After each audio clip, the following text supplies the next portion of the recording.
May I now introduce Michael Britton to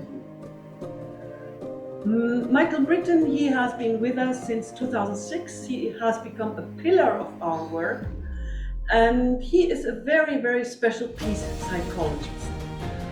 He is now giving us something very special, a very special gift.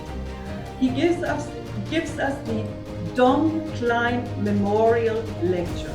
Don Klein was our co-founder. He passed away in 2007, and he always touched our hearts.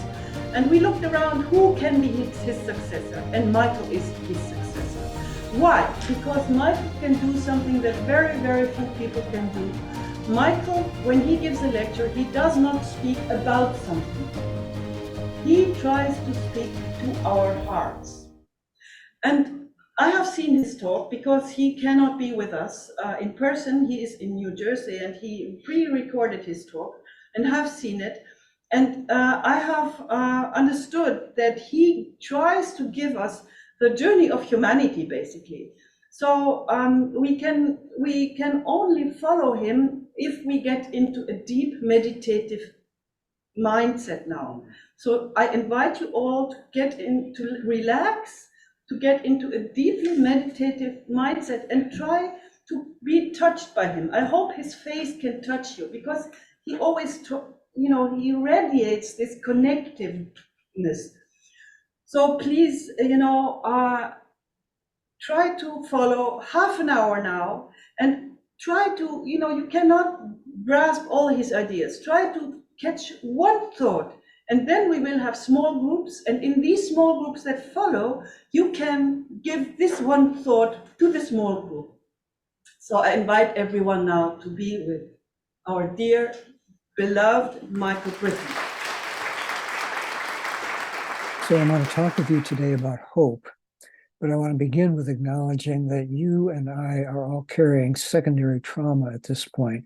None of us have walked through the rubble and the bodies in the streets of Kiev for the last 2 years. None of us were in Israel when all of a sudden Hamas killers burst in, and bullets were all over the place and people were being snatched away. None of us have been walking the streets of Gaza with so much demolished there. The Gaza looks so much like Kiev now, and they all look so much like Berlin and Dresden and London right after World War II. In Gaza, 15,000 killed, and the majority children, but this is modern warfare. Most of the casualties are civilians, which means an awful lot are children. There's a kind of faith that we humans need to have, that the human world is good and can be trusted. That faith is so damaged, it's not even talked about. So instead we have hope. It's a different kind of faith. We have hope that, yes, the world isn't good now, but it has it in it to become good, and we can play a role in helping it get there. It's a different kind of faith, but there are moments like these when the secondary trauma, the knowing about these things, is so difficult that hope falters, and thoughts can surface like, for 20, 25 years, I have worked so hard to get the world to pivot, to reorganize itself around everyone's dignity. And this is where we are. Is this effort futile? Is it doomed to failure? Is it a waste? And I would say when that kind of doubt comes up, when hope falters in that way, it's time to meet it with truth and vision, to meet it with courage, and to meet it with love.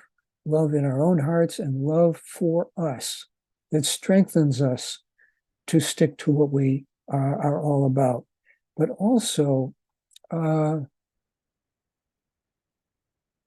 we need to meet it with an understanding, if we are to have hope, an understanding of our place in history, our place especially in the history of modernity's journey through time. I want to give you an analogy for that. When I was 9, I climbed a small tree on the hill behind our house, and So being at the top of the hill, being up in the tree, swaying in the breeze, I was gazing down at the house and the unhappiness below. I didn't understand that unhappiness, couldn't put it into words, no idea what would put it right. It's been the journey of my lifetime to understand those things and to come to live in ways that are better. Many of us understand those kind of life journeys because we live them. But we haven't thought of modernity as a collective journey played out through centuries.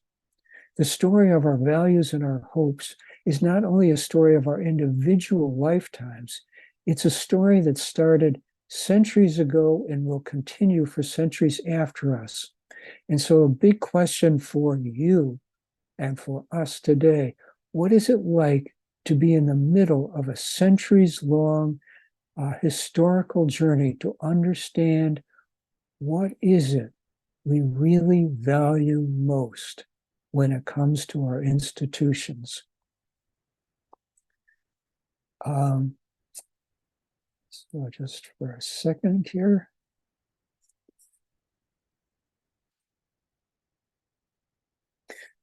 Modernity was born out of feudalism. Feudalism is the unhappy house that modernity was leaving behind, with the question, what is it in feudalism that just wasn't good enough for life to be really happy?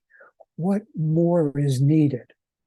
And I want to go back to the 1700s in France, as I'm drawing on Eli Sagan's work on the French Revolution, to illuminate modernity's answer to that. When the middle class, the attorneys and merchants and bankers and so on, were asking that question, what is it that matters most that is being left out? Their answer was liberty, freedom. That was their big answer. There's this creative ferment around that notion.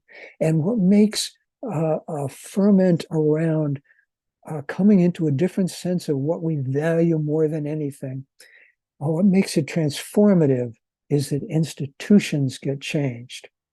And so for that time, the sense that for freedom to live, institutions must change. And so what that meant was with the revolution of 1789, when it first started, overnight, they abolished absolute monarchy. They abolished a system where some inherited titles and privilege and the rest had no rights at all. All of that was gone, legislated out of existence in a night. So institutions that are changed to honor something that is more valued, that has been left out, that's when transformation is happening. That's when a creative ferment is bearing fruit. There was another value being considered, and that was equality. And steps were taken towards that. All would be equal in the right to freedom. All would be equal under the law. All would have access to education. They had some more daring thoughts. All of this was exciting. All of this was daring. All of this was inventing a new life. They thought about putting a limit on the wealth anybody could have. They thought of guaranteeing subsistence to everyone. This was such a daring kind of thing. It got voted down, but it was thought about. And this is where we are still. We think about it. We consider it daring, and we don't do it.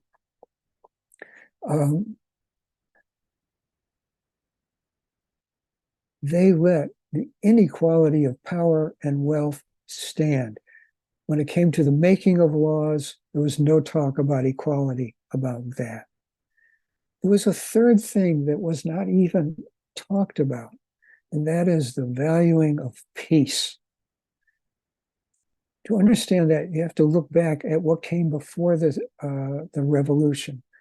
In the 1700s, the 1600s, the 1500s, and it goes back and back. Warfare was everywhere. Feudalism was a world of warfare and militarization and battling. Going up into the very early modernity, when nations were forming with absolute monarchs, they readily invaded each other to say, well, the person you want to be king, we don't want. We want to install our choice to be king of your country.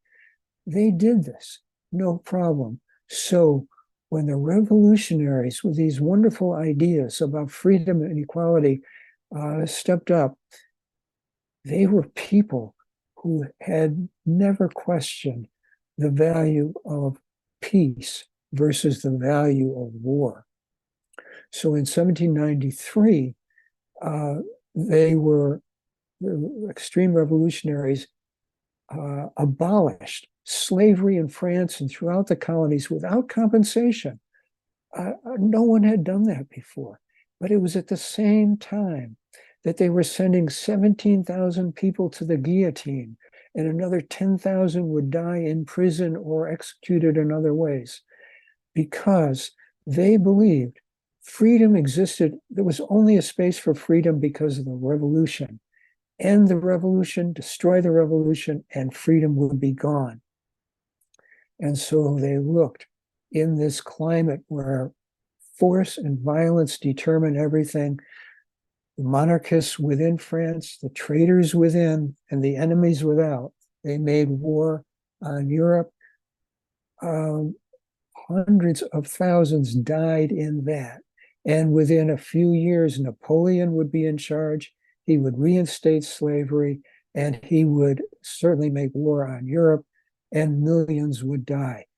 Freedom, this great creative ferment around freedom, this transformative potential that had us all thinking about freedom and equality ever since, this did not put an end to tyranny. It did not put an end to war. There is now a second great creative ferment underway, a second great wave of trying to answer anew this question. What is it that isn't good enough? And what is it that would make life better? And we, you, are part of that creative ferment.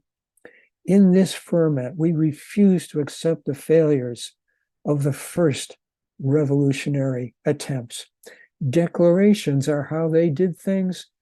Declarations, we know, are not enough. Relationality must change. So, Evelyn, universal regard for dignity can transform the world. An end to humiliating and being humiliated can transform the world for real. Linda Hartling and Jean Baker Miller. At the heart of this lies relatedness. Morton Deutsch, what lies at the heart of this is cooperation, not competition. This is a whole nother thing beyond freedom, empathic relating. So Linda Hartling, Jean Baker Miller really focused on listening to others, radical respect, listening into the voice, acknowledging and appreciating. Sultan Sonjay, in his novel, really focuses on listening within, surfacing the unacknowledged dreams of peace, of dignity and relatedness, and allowing them to become the transformative historical purposes of our time. And so those feelings you have in your secondary trauma, that loathing for war and violence, is a first step to a different sense of what's most valued. And this is where modernity falters. It cannot take the next step. It suffers war. It suffers violence. It hates it, but it never takes it to the level of questioning values. What is it that's more important? Power and war and what war can do for power, or peace? And the first step towards stepping us back from the value of war is this feeling of hatred of war, loathing for war, grief about war. But it is only of value if it becomes of value and it's put up against what war and power can do for whatever, peace has to become more important, more valued, more treasured than what these other things have to offer. At the heart of this creative ferment is a change in relational understanding. Michiko Kuroda of the United Nations, when she got back from working in East Timor, said, "It is not enough to declare an end to violence. People have to work through the post-conflict, the emotions at the heart of their relationships in the wake of it all." This ferment is about change comes with feeling our way into ourselves and others. It's sort of like the therapeutic mindset. Behind behavior lies a person, a people with a history, with hopes, fears, with hearts and spirits that are on life journeys. And they may start out murderous, violent, abusive, sadistic, and callous in their institutions. We can meet that with empathy and with a stopping of the violent behavior, a limiting of the behavior. And then two different dynamics can ensue. This we know from experience. First is a working through of traumatic shock, rage, terror, and shame. And when it's worked through, it issues into this new place, inner peace, discernment, trust, and love. The second dynamic is when confronted with empathy and limits, it can unfold into guilt, concern for the harm and suffering that others have gone through at our hands, remorse and a determination to make amends. And with that comes the unexpected experience of being human in a way not experienced before, human in a community, a world of humans. These things we know actually happen and work. And there are others, of course, but we now realize there are pathways to relational change, where once, 200 years ago, there was a broad ferment that led to a new way of thinking about institutions that left us talking the talk. We're in this second great ferment. It's about not thinking only, but deepening relatedness. So our institutions involve walking the walk. A world of intense and violent conflicts can become a human community, a human world, facing our future together. Institutions around the world must change so that dignity and relatedness and peace can live. But there are institutional and psychological obstacles to transformation, allowing this ferment to bear fruit and to really transform the world. And this gets to the heart of that question of hope. On the institutional level, we see the backlash of conservative fascist autocracies and dictatorships growing strong that are determined to put a stop to the spreading of empathy and dignity. We also see the emergence of gangster military dictatorships, where somebody becomes a dictator not for any ideological reason, just because they want it. And in that, all of these things, there's a psychology that there are enemies that must be stopped or exterminated. Enemies without and traitors within. There's a second great obstacle, institutional obstacle that has emerged in the last 30 years or so. And that's this digital corporate world, which sells itself as power without war, control without terror. Sounds like a big improvement. So it's corporate control not by torture and terror, but by terms and conditions and public relations. It still embodies the first wave's relational value of freedom. The CEOs must be free to pursue what they want, free to pursue inequality, competition, and dominance in power, and wealth and status. In 1789, Robespierre, who would become the leader of the Reign of Terror, warned, before he became that, he warned a tyranny of wealth could replace the overthrown tyranny of aristocracy. And this is what we have: change without change, aristocracy without titles. That aristocracy without titles has generated wealth, power, and esteem without limits. The wealthiest make the rules for the vulnerable, spinning illusions of freedom and democracy. Their algorithms generate profits and power.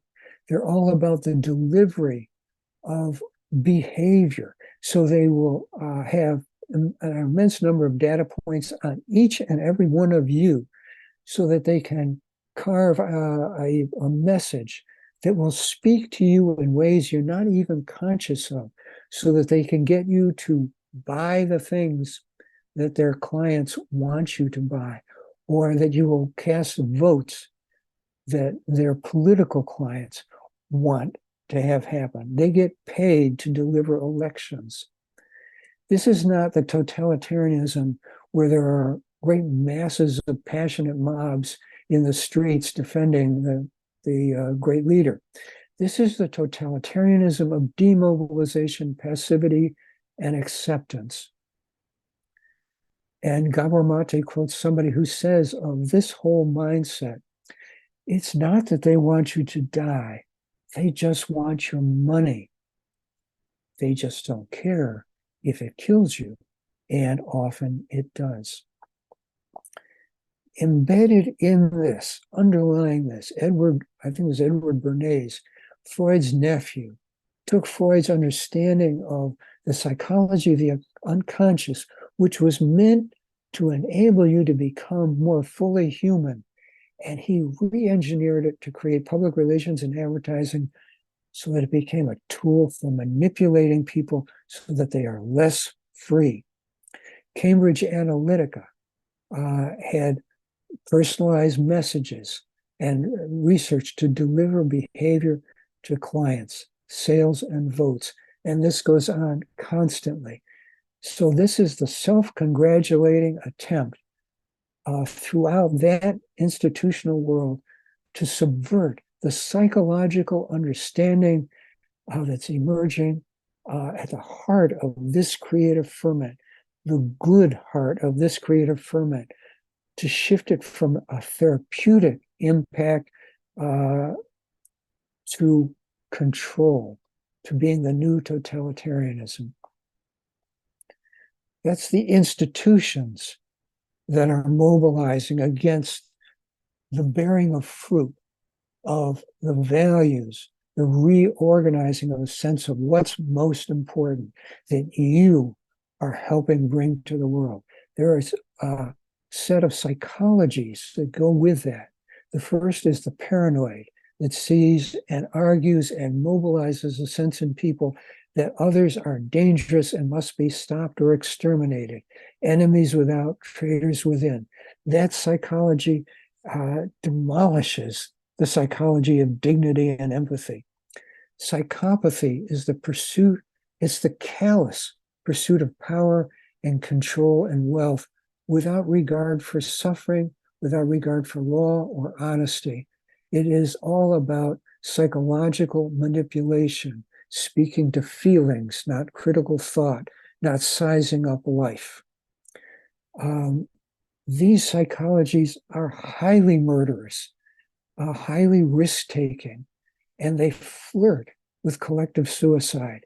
So this thing of valuing power and what war can do for you, in the 20th century, governments killed 260 million people, and the larger percentages were people at home, internal warfare on people at home, but at 260 million. And we developed the technology which is still standing and getting modernized for nuclear war, which can kill 200 million, almost as many as it took a century. We can kill them in about 48 hours. This is what modernity's values, as they stand, going back to feudalism, unquestioned, the value of militarism and power. This is what they have created. They have also brought us to the edge of possible suicide with climate change, and they just don't care. This is what we are up against and what we're in the middle of, and the values, what we bring is a sense of a question. What is it you value most in this world? What is it that matters most? Does peace matter so much more to you that you will set aside power? You'll set aside any consideration of what war can do. The anthropology of peace has found that collections of societies that sustain peace have this is the largest factor in their sustaining that, is that they all share a valuing of peace together more than anything else. And so war is just not thinkable to them. So we are on the edge of what lies ahead in this centuries-long journey. This is our place in the middle of it, fomenting a new sense of what's valuable. The first thing that lies ahead is modernity is about nations, right? We are becoming about a world of nations. The European was a step in that direction. Janet Gerson talks about reclamative justice. I call it the globalization of democracy. This sense of deciding our historical actions together. Morton Deutsch, in his last great concept that he wished to give to the world, was a sense of global community. We decide our future together. It's not just that the nation must change so that dignity can live, but the world of nations and peoples together must change so dignity can live, relatedness can live, peace can live everywhere. Second thing that lies ahead, the ability to love and the need to be loved as the most important values at the heart of things. Eli Sagan had this wonderful thing where he noted Freud talked about identification with the aggressor. Eli talked about the earlier identification with a nurturing mother. Identification with the nurturer is the heart of genuine conscience. This is the deep therapeutic world of family love, gender love, parental love, tenderness, concern, and care. It makes it possible to say, of course, we value peace far more than we value power or control or wealth or what war can do for any of those things. Excuse me. The third thing that lies ahead is a better feel for life. And achieving that together is more important than power, more important than wealth, more important than war and anything it can do for us, because war cannot deliver this. A better feel for life, to be at home, to feel and be at home in ourselves, with each other and on this earth, to be in love with life together. And Don Klein, and there's not time to talk about it more now, but his sense of awe and wonder in response to the magnificence of this cosmos and the beauty of it and our privilege to be part of this gift, and joy and gratitude, that these become more valued than control, than power, than humiliating, than wealth, than status. All this becomes more important. So our question, how do we help the unready to take these steps to become ready? There's an evolution in valuing that can transform institutions that is happening right now, and we are part of it. There's positive relational steps on the table, and yet people are not willing to go there. Modernity is not interested. doesn't believe that what we're talking about is more important than what war can do for people. And so Peter Barris raises this question that speaks to hope when we're in this kind of place. How does one fish sensing danger turn the whole school? How does one bird's awareness reverse a whole flock in flight? How do migrating herds know when it's time to turn and go another way? So I leave you with these questions, maybe to talk about. What is it like for you? What are you feeling and thinking, being a carrier, the carrier that you are of the dream of peace, of the dream of dignity for everyone, of empathy in a world not ready to go there, not that virtuous? What is that like?